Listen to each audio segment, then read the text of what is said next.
जादूगरी bathroom. रात की भयंकर कहानी। यह घर जब से हमारे परिवार ने खरीदा था, तब से ही उस बेडरूम में कुछ अजीब महसूस होता था। जब भी रात को उसे जाते समय वहां जाता, मैं हमेशा संजीवनी चेतना की तरह महसूस करता था, पर मैं इसे अपने दिमाग का विचार मान लेता था। एक रात जब हम सभी सो गए थे, मुझे अजीब ध्वनियों की आवाज सुनाई दी।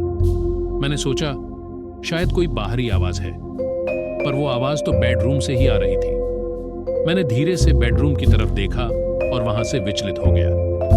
बेडरूम का दरवाजा खुला हुआ था, पर लाइट बंद थी। मुझे डर भी था और समझाने की कोशिश भी, तो मैंने बेडरूम की तरफ बढ़ते हुए देखा कि क्या हो रहा है। बेडरूम के अंदर कुछ भी नहीं था, सिवाय एक पुराने पंखे की आवाज की। मैंने सोचा शायद वो पंखा खुद चल रहा हो, पर उस अजीब आवाज को सुनकर मेरी चिंता और बढ़ गई।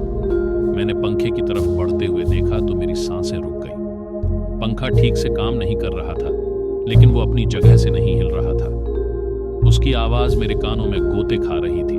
मैंने सोचा शायद कोई फुटपाथ हो जो पंखे के ठीक से काम करने से रोक रहा है। पर मेरी दृष्टि परिवर्तित हो गई जब मैंने पंखे के पीछे वो चेहरा देखा जो वहां नहीं होना चाहिए था। चेहरा था बहुत ही बूंदार और रौबदार। उसकी आंखें काली थीं, बड़ी और डरावनी। मेरी सांसें रुक गईं, मेरा दिल धड़कने लगा। मैंने अपनी आंखें बंद की और जब मैंने फिर खोली तो वो चेहरा वहां नहीं था। मैं घर की तरफ भागा, पर मेरी छांव भी उसी स्थिति में थी।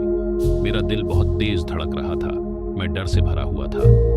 अगली रात मैंने सोचा कि मैं यह सब सोया चुका हूं, शायद यह सब मेरी दिमागी गड़बड़ी हो।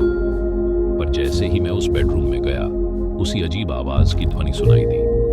जब मैंने वहां देखा तो मेरी धड़कनें रुक गई। बर्तनों में खून था और एक व्यक्ति का चेहरा दिख रहा था जो वहां नहीं था। मैं भागते हुए घर की तरफ बढ़ा, पर वही बेडरूम का दरवाजा मेरे पीछे से बंद हो गया। मैं फिर उसी तरफ फंस गया। चेहरा था पीछे, बर्तनों में खून था। मेरी आवाज निकलने से पहले ही मैं बेहोश हो गया। जब मैं होश में आया तो मैं बिल्कुल नए जगह में था।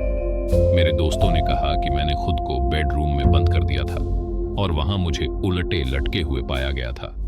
मैं डर के मारे था और मेरा मानसिक संतुलन टूट चुका था। वह बेडरूम अब मेरे लिए डरावना नहीं, बल्कि जीवन का वह सबसे भयानक अनुभव बन गया था।